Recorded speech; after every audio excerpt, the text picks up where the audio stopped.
Hello, कैसे हो आप सब लोग। होपफुली सब लोग अच्छे हैं। आज हम आ गए हैं केमिस्ट्री के अपने नेक्स्ट चैप्टर पे बात करने के लिए। इस चैप्टर का नाम है, नेक्स्ट चैप्टर बोल रहा हूँ, एक्चुअली में तुम्हारे 11th स्टैंडर्ड का फर्स्ट चैप्टर है। फर्स्ट चैप्टर पे हम लोगों को बात करना है। तो इस चैप्टर का नाम है some basic concepts of chemistry. Chemistry के बहुत बेसिक्स के अंदर कैसे हैं, क्या बातें करनी है, इसके बारे में आज हम लोगों का डिस्कशन होने वाला है। बेसिकली जब तुम लोग 8th स्टैंडर्ड में थे, 9th में थे, 10th में थे, यहाँ 11th में पहुँचे हो, 12th में जाओगे, तो यहाँ पे क्या होता है ना, कुछ ट्विस्टिंग पॉइंट्स आते हैं तुम लोगों के। जैसे फर्स्ट स्टैंडर्ड से 7th स्टैंडर्ड तक होता है। 8th स्टैंडर्ड में एक चैप्टर रहता है जो तुमको इंट्रोडक्शन देता है केमिस्ट्री का। फिर 11th स्टैंडर्ड में एक राउंड फिर से आता है और तुमको इंट्रोडक्शन देता है केमिस्ट्री का। ये जो इंट्रोडक्शन देने वाले तुम्हारे चैप्टर्स हैं, ये इंट्रोडक्शन चैप्टर्स तुम्हारे फाउंडेशनल चैप्टर्स होते हैं।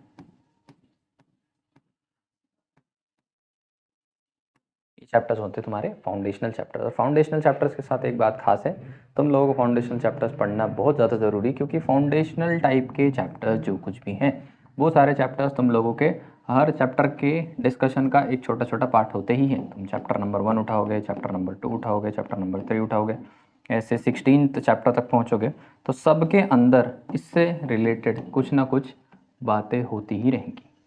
तो इस वजह से ये चैप्टर उतना ही बेसिक बन जाता है और इसी वजह से ये चैप्टर उतना ही ज़्यादा इम्पोर्टेंट बन जाता है।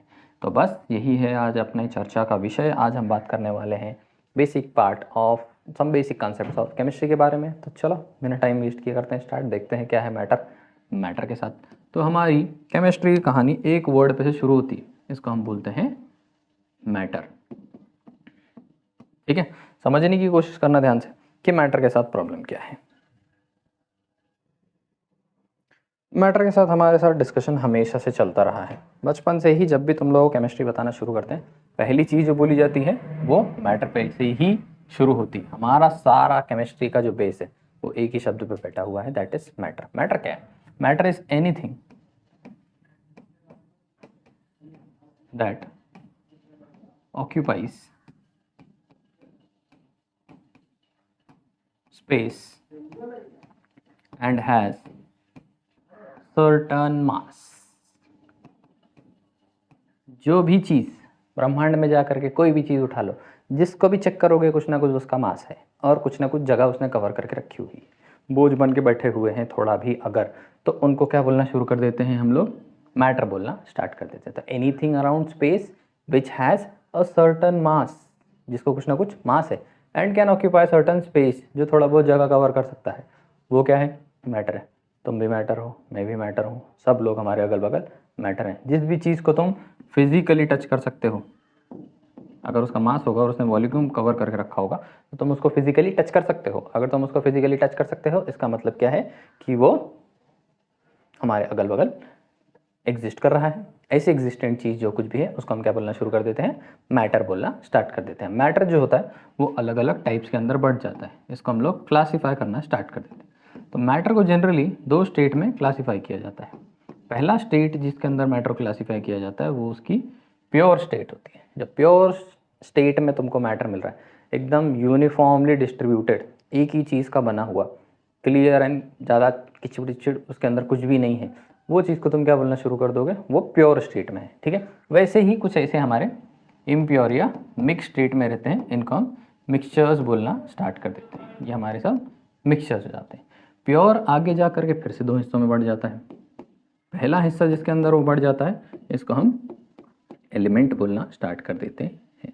ठीक है, सेकंड जिसमें बढ़ जाता है उसको हम कंपाउंड बोलना स्टार्ट कर देते हैं। एलिमेंट आगे और बढ़ जाते हैं, एलिमेंट आगे बढ़ के बन जाते हैं metals, non metals and metalloids. इतने हिसाब से ये डिवाइड हो गए। मिक्सचर्स आगे जा करके भी 2 हिस्से में डिवाइड हो जाते हैं, एक होमो और हेट्रोजीनियस।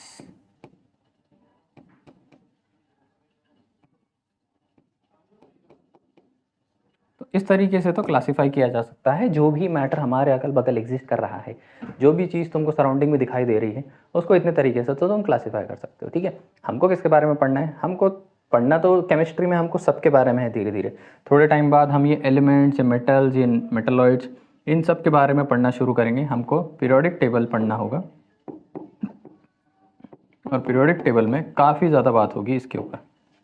कंपाउंड्स तो पीछा ही नहीं छोड़ने वाले, एवरीवेयर है, हर जगह। तुम केमिकल बॉन्डिंग ले लो, ऑर्गेनिक का पार्ट ले लो, उसके अंदर ये कंपाउंड्स के ऊपर काफ़ी चर्चा कंटिन्यूसली होती रहेगी। ये तो होता है, इसके ऊपर भी चैप्टर्स हैं हमारे पास, पर ये तो जनरली हम लोगों ने क्लासीफाई करके देख लिया कि इस तरीके से सारी की सारी ऑर्गेनिक बैठी हुई, सारी केमिस्ट्री का बेस यहाँ पे इस तरीके से बैठा हुआ है। अब बेसिक्स के अंदर थोड़े फंडामेंटल्स की बात करने की हमको बात आ गई है।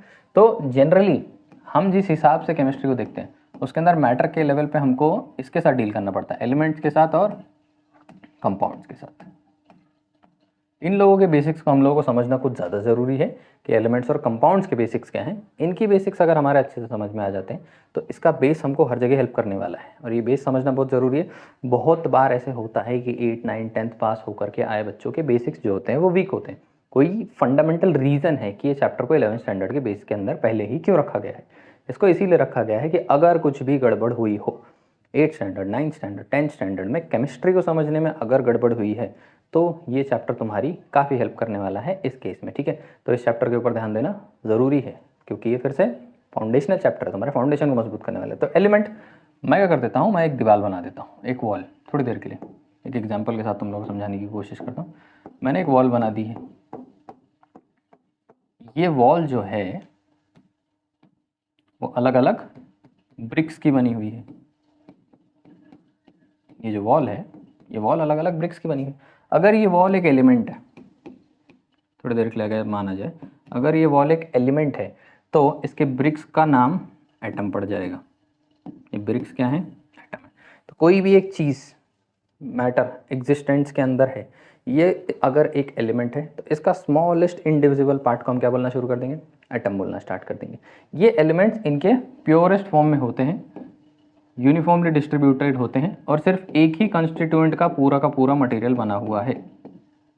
जैसे अगर ये सोडियम है तो ये सब कुछ क्या होगा, सोडियम, फिर अगला भी एटम सोडियम, फिर अगला एटम सोडियम, फिर नेक्स्ट वाला एटम सोडियम, फिर नेक्स्ट वाला एटम सोडियम, फिर नेक्स्ट वाला, ऐसे ऐसे ऐसे ऐसे करते कहानी चली जा रही है। ये बेसिकली एक एलिमेंट है। एक एलिमेंट सिर्फ एक टाइप के मैटर का बना हुआ है, composed of continuously a single type of matter. उसके एक यूनिट को हम क्या बोलने वाले हैं, एटम बोलने वाले हैं। अगर ये पूरा का पूरा मटेरियल हाथ में ले लूँ, एक वॉल की तरह कंसिडर करूँ, तो एक ईंटा, एक ब्रिक जो है उसका वो क्या है, एटम है। ये पूरा का पूरा मटेरियल, जो भी मटेरियल है, जो भी मैटर है, अगर ये एक एलिमेंट है तो उसके बेस में जो बैठा हुआ है उसको हम क्या बोलना शुरू कर देंगे, एटम बोलना स्टार्ट कर देंगे। कंपाउंड के साथ भी मैं वही करने की कोशिश करूँगा, और कंपाउंड के साथ कहानी थोड़ी सी डिफरेंट हो जाती है। कंपाउंड के साथ क्या हो जाता है कि कंपाउंड जो है वो कॉम्बिनेशन से बनता है, दो टाइप के एलिमेंट के कॉम्बिनेशन से कंपाउंड बने होते हैं। इस वजह से यहाँ पे स्टोरी थोड़ी सी हो जाती है चेंज। अगर ये कंपाउंड है तो ये दो टाइप के एलिमेंट से बना होगा, समझो एक Na और यहाँ पे बैठा हुआ Cl। फिर आगे जाओगे तो फिर Cl और फिर तुमको क्या मिलेगा, Na, फिर Na, फिर Cl। तो बेसिकली अगर ये पूरा का पूरा कंपाउंड फिर से एक वॉल है, दीवार की तरह अगर मैं इसको कंसिडर करूँ तो इसको मैं, इस पूरी वॉल को मैं क्या बोलने वाला हूँ, कंपाउंड बोलना स्टार्ट कर दूंगा। और इसका एक यूनिट जो है, एक ब्रिक को हम क्या बोलना शुरू कर देंगे, इसका मॉलिक्यूल बोलना स्टार्ट कर देते हैं। इसके एक ब्रिक को क्या बोला जाता है, मॉलिक्यूल बोला जाता है। यहाँ पर एटम था, यहाँ पे समझ में आता है कि ये क्या है, ये एक एलिमेंट है। समझ चुके हो, जिसकी हम बात कर रहे हैं ये एक एलिमेंट है, ये एक कंपाउंड है। क्लियर है, ठीक है। ये कंपाउंड, ये एलिमेंट, एक एलिमेंट किसी दूसरे एलिमेंट के साथ कंबाइन होकर के क्या बनाते हैं, एक कंपाउंड बनाते हैं।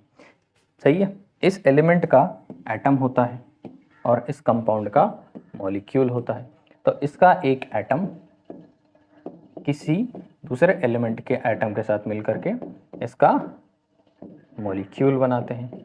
और यही चीज़ हमको यहाँ पे दिखाई दे रही है कि एक एटम प्लस एक एटम मिल करके एक मॉलिक्यूल बनाते हैं। तो ये इसकी इंडिविजिबल यूनिट है, इसके आगे डिवाइड नहीं किया जा सकता। अगर तोड़ते चले आओगे तो लास्ट में ईंटा मिलेगा, ईंटे को और तोड़ोगे चलो ठीक है, ईंटे के हिसाब से मत सोचो, पर सोचो कि ईंटे को तोड़ नहीं सकते और आगे, वरना स्ट्रक्चरल डैमेज हो गए। ठीक है, तो दीवार को डिसमेंटल करना होगा तो सारे ब्रिक्स क्या करने पड़ेंगे, अलग अलग करने पड़ेंगे। तो एक ब्रिक क्या हो गया, इस केस में हमारा एटम है, इस केस में क्या है, हमारा कंपाउंड है। ठीक है, साधारण सी बात है, कुछ लोग ये बात जानते भी हैं, इसके अंदर कुछ ज़्यादा इतना डिस्कस करने जैसा है भी नहीं, पर ठीक है, ये तो बातें हो ही रही हैं। अब थोड़ी बहुत आगे की बात होगी, देखते हैं और भी क्या है डिस्कशन में। और बात यह है कि हमको इन एटम्स और मॉलिक्यूल्स के पैरामीटर्स को समझना होता है। तो हम क्या करने वाले हैं, हम एटम्स को कंसिडर करते हैं। अगर मैं एक एटम देखने की कोशिश करूं तो एक एटम के अंदर सेंटर में न्यूक्लियस होगा, प्रोटॉन हो गया, न्यूट्रॉन हो गया, अगल बगल इलेक्ट्रॉन्स रिवॉल्व कर रहे हैं। ठीक है, यहाँ पे हम दो चीज़ों की काउंट रखते हैं, नंबर ऑफ इलेक्ट्रॉन्स, अगला नंबर ऑफ न्यूक्लियॉन्स। ठीक है, नेक्स्ट है एटॉमिक, ठीक है, रेडियस की बात कर लेते हैं, रेडियस की बात करेंगे। इतने तीन मैटर्स के बारे में हमको यहाँ पर बात करनी होगी। अब यहाँ पे ध्यान देना है मुझको कि नंबर ऑफ इलेक्ट्रॉन्स मुझको किसके बारे में बात करने वाले हैं, ये बन जाएंगे मेरे एटॉमिक नंबर। एटॉमिक नंबर को हम कैसे स्पेसिफाई करते हैं, atomic number can be defined as number of electrons. जितने भी एटम के अंदर इलेक्ट्रॉन होंगे वो क्या बन जाएगा, उसका एटॉमिक नंबर बन जाएगा। Number of nucleons basically means proton plus neutron, ये बन जाएगा इसका एटॉमिक मास। एटॉमिक नंबर था, ये है एटॉमिक मास। और ये जो थर्ड पैरामीटर है ये बन जाएगा हमारा एटॉमिक साइज। इसका रेडियस अगर हम चेक कर लें तो ये क्या बन जाने वाला है, एटॉमिक साइज। तो जनरली एटम के लेवल पे अगर हम बात करते हैं तो ये तीन पैरामीटर्स एटम के लेवल पे काम कर रहे हैं, atomic number, atomic mass and atomic size. वैसे ही अगर तुम एक मॉलिक्यूल की बात करते हो, अगर तुम एक मॉलिक्यूल की बात करते हो तो उसके अंदर नंबर ऑफ इलेक्ट्रॉन्स का कोई काम नहीं रहता। ठीक है, तो उसको कंसिडर करने की ज़रूरत नहीं है। नंबर ऑफ न्यूक्लियॉन्स का उस केस में कोई काम नहीं रहने वाला, उसका भी कोई मतलब नहीं। रेडियस का भी उसके अंदर कोई मतलब नहीं। हम ये बात इसके अंदर जानते हैं कि ये एलिमेंट किसी एलिमेंट से मिल करके क्या बनाया हुआ है, एक कंपाउंड बनाया है। तो एक एटम किसी दूसरे एटम से मिल करके एक मॉलिक्यूल बनाया हुआ है।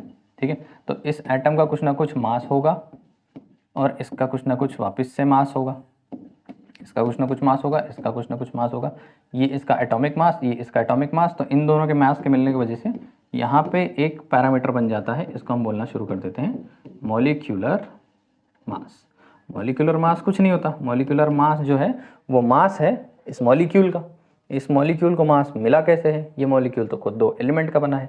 तो इस एलिमेंट को अगर ये समझा जाए, ये एलिमेंट का ये एटम है, तो एटम का कुछ ना कुछ एटॉमिक मास रहा होगा। इसका एटॉमिक मास और इसके जैसे एक और का एटॉमिक मास, दोनों का एटॉमिक मास ऐड कर दो तो तुमको इस मॉलिक्यूल का क्या मिल जाएगा, मास मिल जाने वाला है। बस साधारण सी बात इतनी ही है। ठीक है, यही बेसिक्स के अंदर बैठा हुआ है। छोटे छोटे लेवल पे एटम और मॉलिक्यूल्स को समझ लेना इतने लेवल पे इंपॉर्टेंट होता है। इतने लेवल पे अगर तुम एटम और मॉलिक्यूल्स को समझ लेते हो तो काम तुम्हारा चल जाएगा। इसके अंदर तुम कंफ्यूज नहीं होगे कि बाद में क्या है। इतने बातें याद रखनी है, एलिमेंट क्या है, कंपाउंड क्या है, एटम क्या है, मॉलिक्यूल क्या है, एटम के सारे पैरामीटर, मॉलिक्यूल के सारे पैरामीटर। इतनी बातें तुम लोगों को इस केस में याद रखनी है। Atomic size, atomic mass, atomic radius, molecular mass, molecular size, molecular number नाम का कुछ नहीं होता है। ठीक है, सिर्फ इतनी ही बात तुम लोगों को इस केस में याद रखना है। अब हम बार बार एक चीज़ को, मैंने यहाँ पे तुम लोगों ने सुना भी और मैं हाईलाइट कर रहा हूँ कि एक एलिमेंट दूसरे एलिमेंट से मिलकर के कंपाउंड बना रहा है, एक एलिमेंट दूसरे एलिमेंट से मिलकर के कंपाउंड बना रहा है। यहाँ पे मुझको लगता है कि एलिमेंट्स का क्या हो रहा है, कॉम्बिनेशन हो रहा है। समझ रहे हो, यहाँ पे एलिमेंट्स का क्या हो रहा है, कॉम्बिनेशन हो रहा है। तो ये कॉम्बिनेशन अगर हो रहा होगा तो सर्टन लॉज को भी फॉलो करता होगा। अगर कंबाइन कर रहे हैं तो कंबाइन करते हुए कोई नियम तो फॉलो कर रहे होंगे। वो सारे रूल्स भी पढ़ने की बारी अब हमारी आ गई है। तो हम यहाँ से मूव करेंगे हमारे नेक्स्ट वाले टॉपिक पे, जिसके अंदर हम लोग देखेंगे लॉज ऑफ केमिकल कॉम्बिनेशन। चले, तो ये तो वही कहानी है फिर से। तो नेक्स्ट स्टोरी हमारी जिसके बारे में बताने के लिए मैं आया हूँ, these are laws of chemical combination. Chemicals आपस में कंबाइन कैसे करते हैं, मैंने तुम लोगों को बड़े आसानी से बता दिया कि एक एलिमेंट मिल करके किसी दूसरे एलिमेंट के साथ कंबाइन करके एक कंपाउंड बना लेता है। बार बार बोल रहा हूँ कि एक एलिमेंट दूसरे एलिमेंट से मिलकर कंपाउंड बनेगा, लेकिन कुछ ना कुछ रूल्स भी तो फॉलो करेगा। यही रूल्स को लॉज बोला जाता है। यही बन जाते हैं हमारे लॉज ऑफ केमिकल कॉम्बिनेशन। कौन है भाई डीजे बजा रहा है इतना तेज?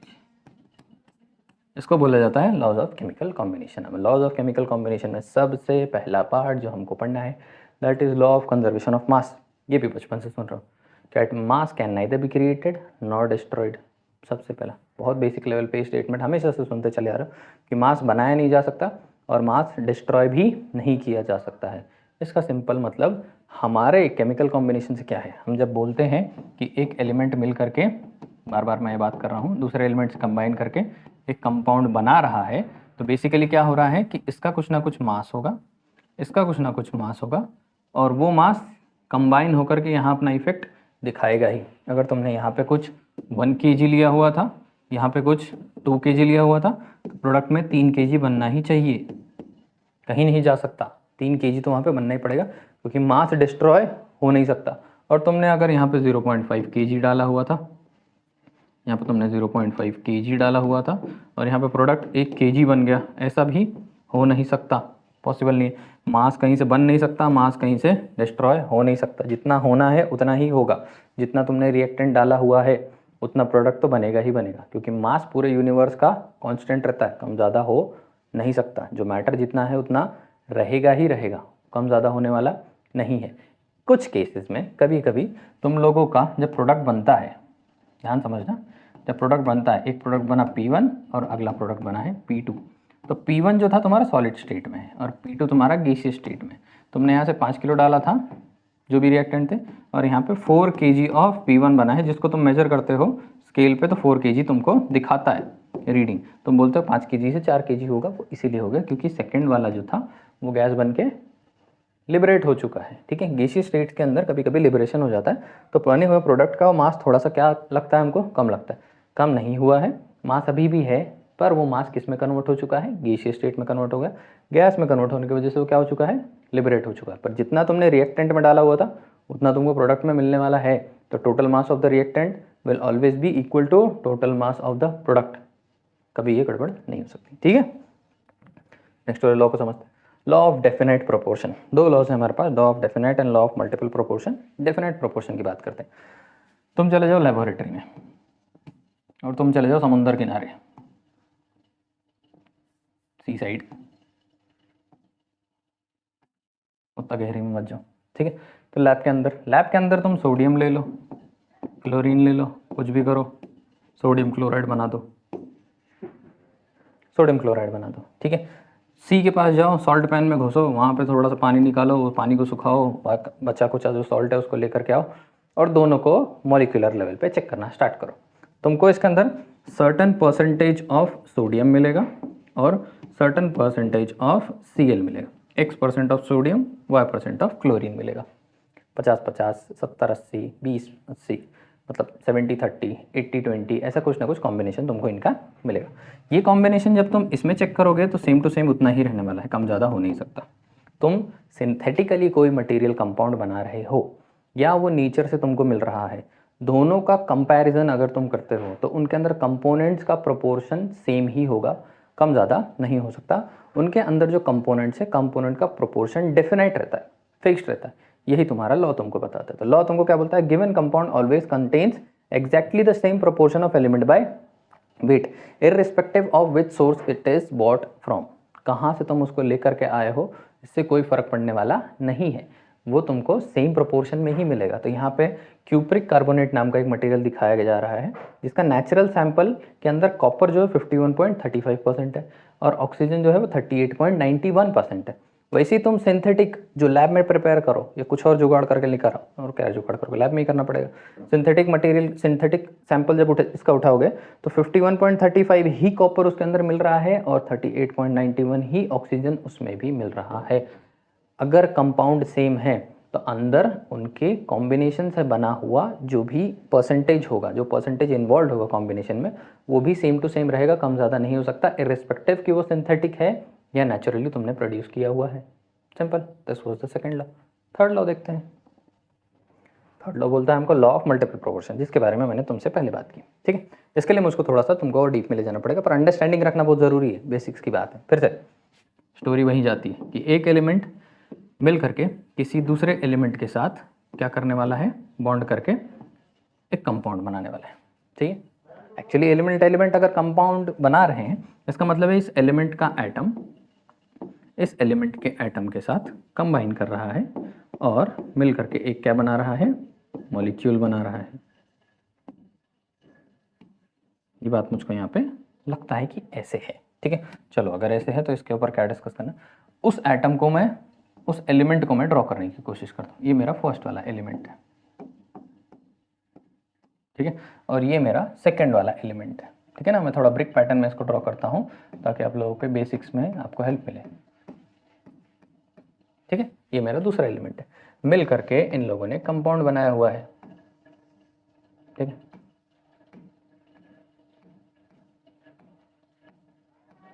मिलके इन लोगों ने कंपाउंड बना। ये पहला वाला एटम है मेरा,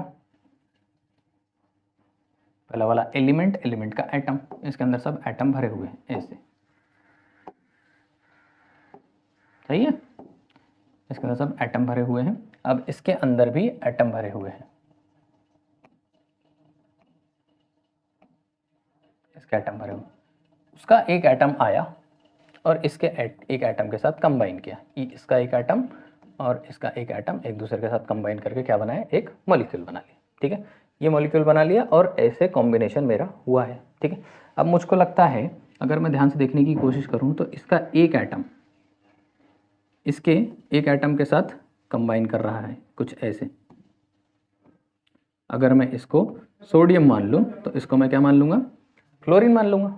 ठीक है, ये सोडियम क्लोरीन है, ये सोडियम है और ये क्लोरीन है, ये मैंने मान लिया, ये मेरा क्या बन गया है, कंपाउंड बन गया। लेकिन कभी कभी ऐसा भी होता है ना, MgCl2 बन रहा होता है, तो उस केस में क्या होगा कि एक तो मेरा Mg होगा कुछ ऐसा, और उसके साथ क्या होंगे कि दो Cl लगे होंगे, एक ऐसा लगा हुआ है और एक ऐसा लगा हुआ है। कैसे बॉन्ड किया, कैसे बॉन्ड किया, ऐसे भी पॉसिबल है, संभव है। ठीक है, ये और भी बहुत पॉसिबल है, FeCl2 FeCl3 ये वो कैसे भी बनाए जा सकते हैं। मुझको लगता है कि ये लोग इस तरीके से कॉम्बिनेशन करते हैं। ठीक है, पर तुम लोग कभी ऐसा नहीं देख सकते हो कि सोडियम या तो एक लगा यहाँ पे और क्लोरीन एक लगा, एक सोडियम लगा हुआ है एक क्लोरीन लगा हुआ है, सही है, एक सोडियम लगा हुआ है दो क्लोरीन लगा हुआ है। कहीं पे तुम ऐसा देखोगे कि एक आधा ही सोडियम लगा हुआ है, कभी ऐसा मिलेगा तुमको देखने के लिए? ऐसा पॉसिबल होगा कभी कि सोडियम आधा ही लगा हुआ है या फिर सोडियम 1.5 लगा हुआ है? ऐसा पॉसिबल हो सकता है क्या कि सोडियम या तो आधा लगा हुआ है या तो 1.5 लगा, ऐसा हो सकता है? एक एटम किसी एक के साथ कंबाइन कर लेगा, एक दो के साथ कंबाइन कर लेगा, एक तीन के साथ भी कंबाइन कर लेगा। ठीक है, दो दो के साथ कंबाइन कर लेंगे, दो तीन के साथ कंबाइन कर लेंगे, तीन एक के साथ कंबाइन कर लेगा, पर आधा 3/4 के साथ कंबाइन कर पाएगा? आधा एटम, इसका आधा एटम और उसका 3/4 एटम एक दूसरे से कंबाइन नहीं कर सकते। ठीक है, अगर मैं तुमको बोलूँ कि ये ऑक्सीजन है, थोड़ी देर के लिए अब ये कहानी को भूल जाते हैं सोडियम क्लोराइड वाली, अगर मैं ये बोलूँ तुमको ऑक्सीजन है तो इसका एक एटम अगर लगता है तो उसका मास रहता है 16 यूनिट्स। अगर इसका एक एटम कंबाइन होने गया था, अगर ये ऑक्सीजन है और इसका एक एटम अगर कंबाइन होता है तो 16 यूनिट लग जाएगा। अगर इसके दो एटम कंबाइन हो जाते हैं तो सीधा कितने यूनिट लग जाएंगे, 32 यूनिट लग जाएगा। कभी तुमको इसके अंदर 28 यूनिट्स ऑफ ऑक्सीजन कंबाइन होते दिखना बहुत थोड़ा सा मुश्किल हो जाएगा। हम बचपन से जानते हैं कि number of moles is mass upon molecular मास। अगर नंबर ऑफ वन रख देता हूँ, एक मोल ही सब्सटेंस मैंने लिया हुआ है, तो mass divided by molecular mass इसका आ रहा है 16, तो इसका मोलर मास मुझको मिलता है 16 ग्राम।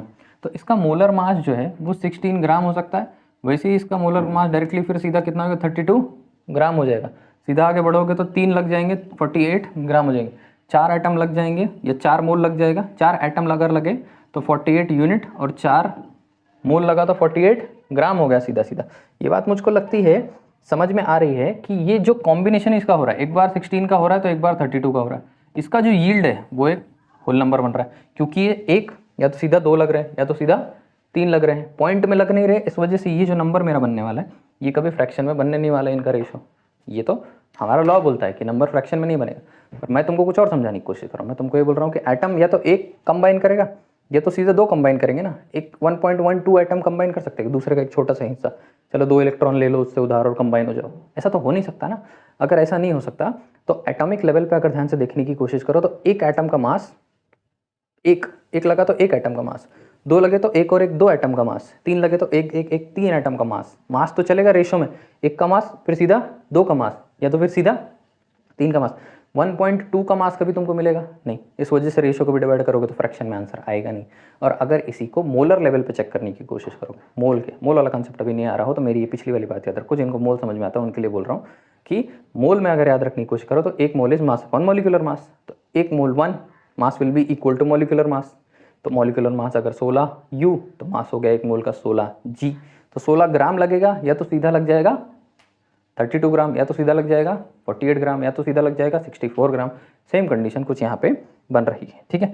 यहाँ पे भी तुम वो बात देखने की कोशिश करोगे तो तुमको हल्का फुल्का समझ में आएगा कि क्या हो रहा है, कि यहाँ पे भी कंडीशन वही है। अगर तुम ध्यान से देखने की कोशिश करते हो हाइड्रोजन ऑक्सीजन को यहाँ पर, तो यहाँ पे हाइड्रोजन 2 ग्राम लग रहा है तो ऑक्सीजन 16 ग्राम लग रहा है, तो वाटर बना रहा है। फिर ऑक्सीजन 16 ग्राम के बाद डायरेक्टली 32 ग्राम ही लग सकता है, 17 18 डालोगे कंबाइन होगा, ऐसी बात नहीं 16 ग्राम नहीं डाल सकते, लेकिन उसके मोल की वैल्यू जो है इसके आगे फिर ये जो मोल लगा हुआ है अपना 1, ये मोल यहाँ से क्या हो जाएगा, हट जाएगा। इसके बारे में बाद में बात करेंगे। फिलहाल को तुमको सिर्फ इतना ही याद रखना है कि ये जो केस मैंने तुमको बताया, तो यहाँ पे सिर्फ 1 एटम कंबाइन होगा, या तो सीधे सीधे क्या हो जाएंगे 2 एटम कंबाइन होंगे। तो यहाँ पे भी बस वही कहानी है, तो 16 फिर डायरेक्टली कंबाइन कर रखा है, 32 कंबाइन कर रहा है डिवाइडेड बाय 16, आंसर कितना दे रहा है 2। सेम टू सेम स्टोरी यहाँ पे भी कॉम्बिनेशन में दिखा रहा है। नाइट्रिक ऑक्साइड नाइट्रोजन डाइऑक्साइड बनाने के केस में या तो 16 लग रहा था और सीधा 32 लग रहा था, तो फिर 32 एक बार लग रहा है, 16 एक बार लग रहा है, डिवाइड करोगे दोनों का आंसर क्या मिल रहा है तुमको 2। तो ये जो डिवीजन से तुमको आंसर मिलेगा हमेशा होल नंबर में ही मिलेगा, same to same. when 2 elements A and B are formed, more than one compound of the masses of the element B combined with A, therefore the ratio is always small whole number। Ratio हमेशा कैसा रहने वाला है इसका, small और whole number ही रहने वाला है। ये लॉ की बात है। हम क्या समझाने की कोशिश कर रहे हैं तुम लोगों को कि यहाँ पे क्या होएगा कि कॉम्बिनेशन जब भी हो रहा है तो एक एटम से ही कंबाइन कर पाएगा, एक एटम 2 से कर पाएगा, एक एटम 3 से कर पाएगा, आधा एटम 3.5 से नहीं कर पाएगा, 1.5 एटम 1.25 से नहीं कर पाएगा, ऐसा पॉसिबल नहीं होने वाला है। ये तुम्हारे अंडरस्टैंडिंग वाली बात, वो लॉ की बात है। सिंपल है, क्लियर? मेरे हिसाब से तो बहुत बेसिक है, कुछ मुश्किल नहीं होनी चाहिए। नेक्स्ट बात कर लेते हैं, गियल-लेविस लॉ, एवोगैड्रोस लॉ। ये ना लॉ गड़बड़ कर देता है थोड़ा सा, यहाँ पे जिन लोगों को कन्फ्यूजन रहता है उनको तकलीफ हो जाती। 1 kg अगर 2 kg में डाला था तो उसके वजह से 3 kg प्रोडक्ट बना था, जानते हो। 1 kg मास अगर 2 kg के साथ कंबाइन कराया था तो उसके वजह से 3 kg मास बना था। पर अगर तुम 1 लीटर डालो 2 लीटर में तो उसके वजह से ज़रूरी नहीं है कि 3 लीटर ही बने, कभी कभी इसके वजह से आंसर 2 लीटर में आ जाता है, परेशान हो जाते हो। और ये हरकत ज़्यादा से ज़्यादा किसके साथ होती है, गैसेस के साथ होती है। लिक्विड के साथ तो बहुत ही कम होगी, बहुत नेग्लिजिबल लेवल पे होगी, पर गैसेस के साथ बहुत तेज़ होती है। इस वजह से इसको गैसियस वॉल्यूम का लॉ बोला जाता है, गियल-लेविस लॉ ऑफ गैसियस वॉल्यूम। तो गैसेस के साथ ऐसा होता क्या है, गैसेस बड़ी विचित्र होती है, इतनी विचित्र होती है कि इनके ऊपर चैप्टर के चैप्टर बैठे हुए हैं, ठीक है। यहाँ पे होने क्या वाला है कि बेसिकली हम लोगों ने लॉ पढ़े हैं कंजर्वेशन ऑफ मास के, कि मास can neither be created not destroyed. मतलब मास जो है वो वेरी नहीं कर सकता, 5 किलो है तो 5 ही रहेगा, 4 और 3 नहीं हो जाएगा। पर वॉल्यूम के साथ ऐसा नहीं है, कंजर्वेशन ऑफ वॉल्यूम नाम का हमने कोई भी लॉ नहीं पढ़ा।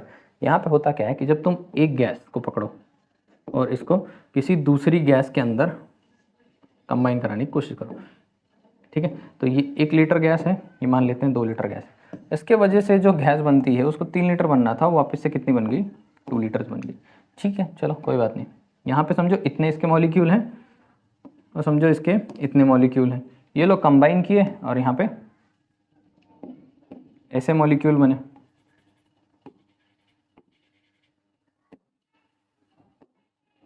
ये तुम्हारी प्रोडक्ट वाली गैस बनी, ठीक है।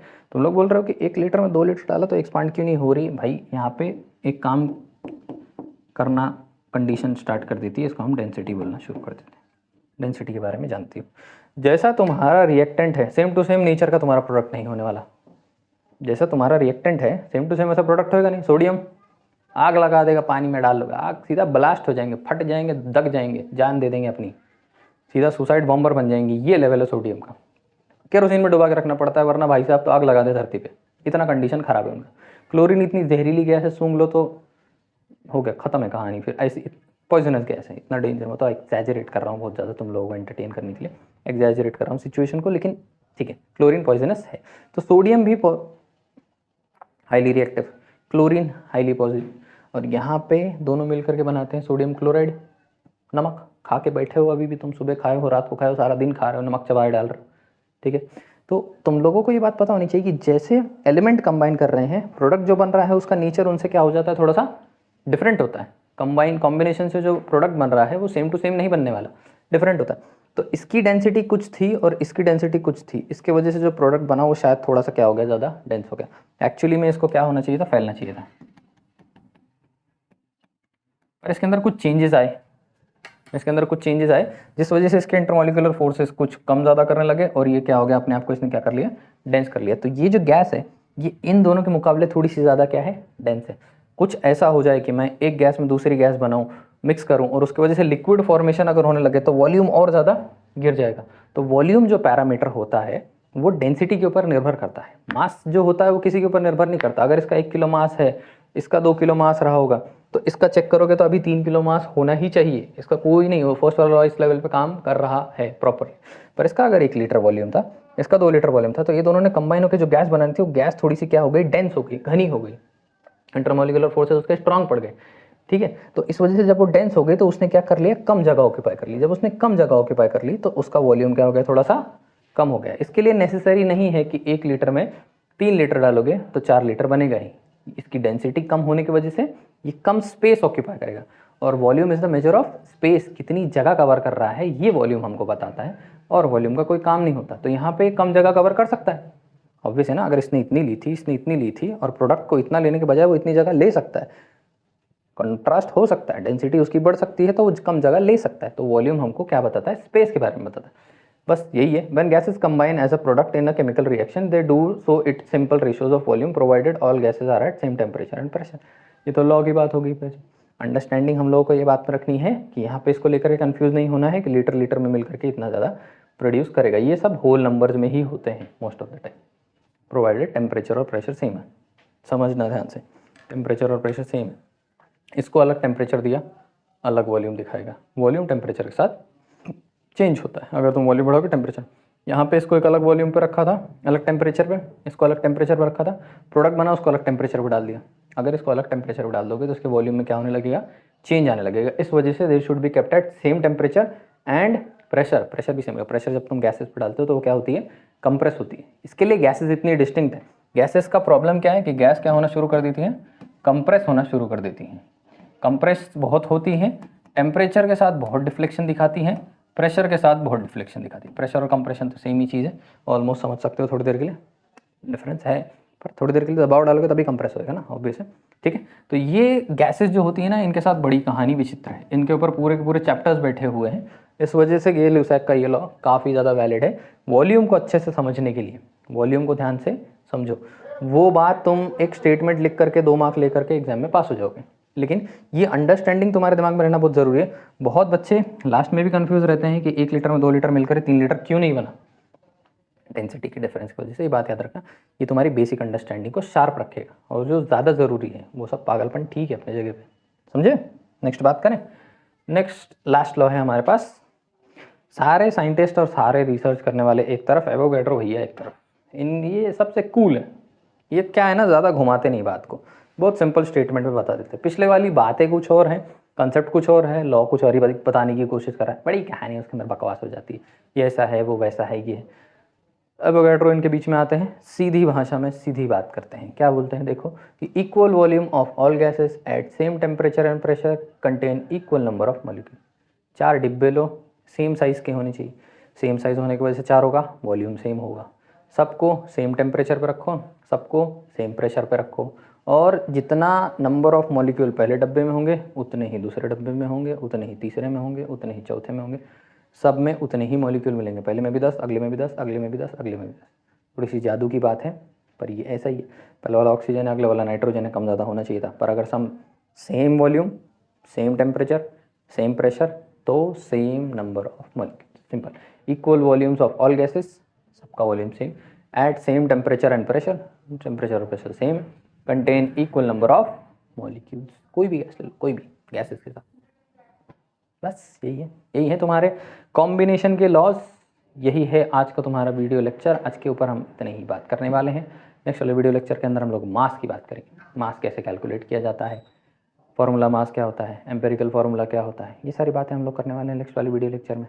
आज के लिए इतना काफ़ी है, मिलते हैं नेक्स्ट वाली वीडियो लेक्चर में, तब तक के लिए बाय बाय, हैव फन।